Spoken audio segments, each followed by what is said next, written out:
Ladies and gentlemen, hello and welcome back to Heart of the Swarm Exhibitions. Today is Friday, which means King of the Hill Day. Mondays and Fridays we're doing King of the Hill and Heart of the Swarm, taking the best pros and Heart of the Swarm, putting them against each other and see who wins the most. Currently, TT1 on a 2-game winning streak. We'll have to see if his streak can be ended. But he's showing a lot of skill in Heart of the Swarm thus far. What do you make of those first 2 games? They're really good. Yeah. I mean, the one thing I would say about the second game, I really like this strategy, but I think he could have built less probes. He went to 60 probes, perhaps going to 50. He could have made this push just a little bit stronger.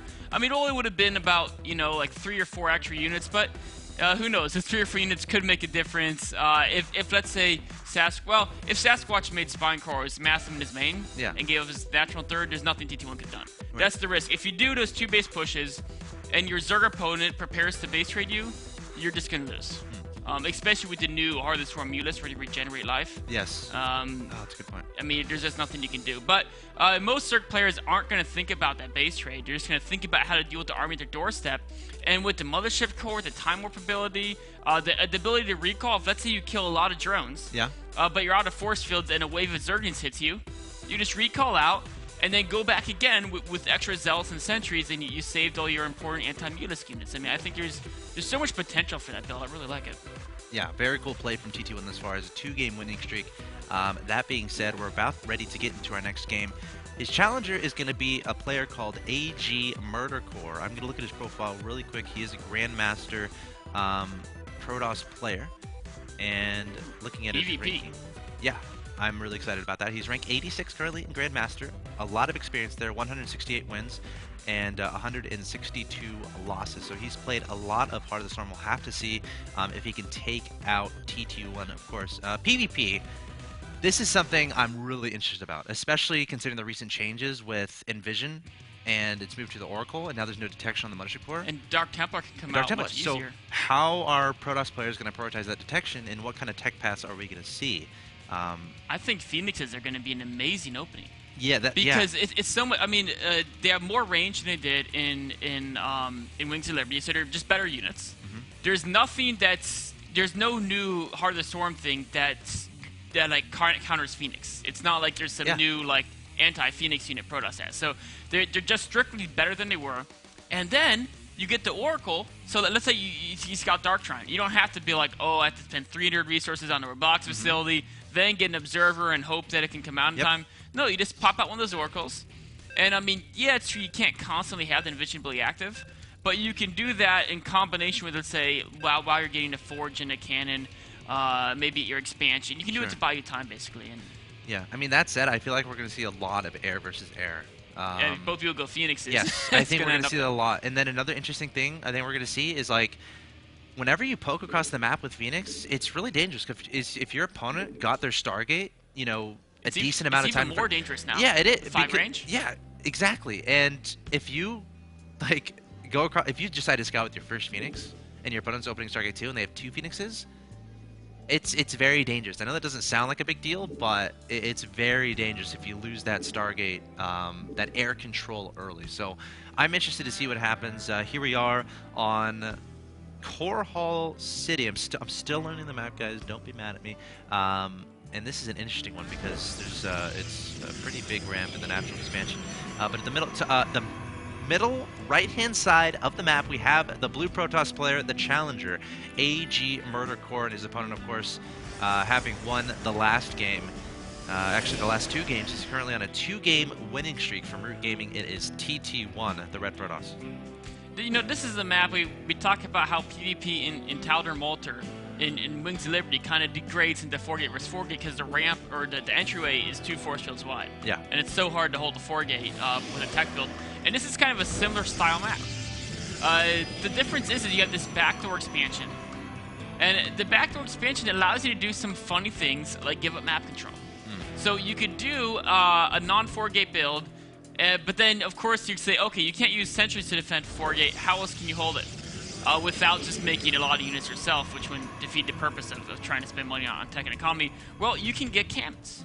You can't do that on most maps just because, you know, you can't defend your natural cannons because let's say they could blink up or something like that. But on this map, if you scout them doing a potential 4-gate build, it's pretty easy to get 1 or 2 cannons, and you're already defending your natural. You have a high ground advantage. it's easier to kind of turtle up a little bit. So it doesn't quite have that same Tal'Darim effect, you know. Sure. But I still think 4-gate is probably going to be a really good build here. All right, we'll have to keep an eye on that, of course. You know, with the Mothership Core now in the game, and now that it has a time warp ability, and of course it can do photon overcharge on the Nexus, you know, that's that much more helpfulness you have in defending against a potential 4-gate. So it should be interesting to see how Protosses incorporate that Mothership Core and how many corners they decide to cut in the early part of the game. Because if you just cut like one little corner, like you get that Stargate a little bit faster than your opponent, again, that could provide you a huge advantage as far as Phoenix count a little bit later. So PvP, I think, is going to be very interesting in starting off in this game. We see a gas steal from TT1. What do you make of this? TT1 is definitely wants to get the tech advantage, and it shows he's got to be confident in holding off a 4-gate. But you know what? MurderCore is obviously not going to 4-gate. We can tell this by the Chrono Boost allocation. He's already been Chrono Boosting the gateway. So MurderCore wanted to attack, and if your opponent had plans to attack, the gas steal is a great counter on almost any map. Yeah. This map, I'm a little bit hesitant to say that because your opponent could react by taking a fast expansion. And you spent these minerals and the gas, which makes it harder for you to punish that fast expansion. So, I don't know. Well, I mean, does MurderCore turn around and MurderCore just gets a fast expansion? I mean, that's what I say you should do. Oh, right. That's what I'm saying. Because he was planning on teching, right? Let's say. But now he can't do it because he stole his gas. He doesn't want a 4-gate because that's what TT1's going to expect, and he's already allocated Chrono Boost differently. In fact, that's what he's doing. The probe is going there right now. And it's just a brilliant counter to a gas steal because it's very hard to punish this when you're investing in 3 assimilators early on in the game, right? Taking 2 of his own and then 1 of his opponents. So, I mean, you know, this being said, TT1 can probably predict his opponent, since he's not attacking, is probably going for that faster expansion, especially on a map like this. So TT1 could have just planned all this out in his mind. He's capable of doing stuff like that.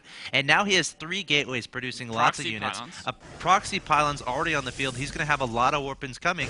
And MurderCore does not have a Mothership Core on the field just yet, which is a little bit funny considering Core is in his name. We'll have to see if he starts to turn that out. Can you use Photon Overcharge right when that comes out, or does that... No, it takes a long time before you can actually use Photon Overcharge. The Stargate's a little bit risky, playing that blind without even getting a Mothership Core. He's got to get a couple cannons up here. Oh, and the cannon's a little bit close to the ramp, unfortunately. This means Stalkers from the ground can shoot the cannon. You really want to place the cannon about where that pylon is. He's got to get a ton of units out now, maybe even pull some probes to help clear up that ramp, trying to buy time for more orphans. All right, here comes TT1 placing the time warp there. Now that could actually help MurderCore a little bit because now the Stalkers are going to be slowed a little bit. But the cannon going to be targeted down the Mothership Core, even targeting down that as well. Look at all these Stalkers from TT1. MurderCore down 45 to 31 in supply. He's taking up to Stargate, and he's not going to have a chance against TT1. MurderCore dropping the game, which means TT1 up to a 3-0 victory. Nicely played. It was really, you know, I feel MurderCore almost gave that one away. Yeah. It's like he needed to make 2 to 3 cannons.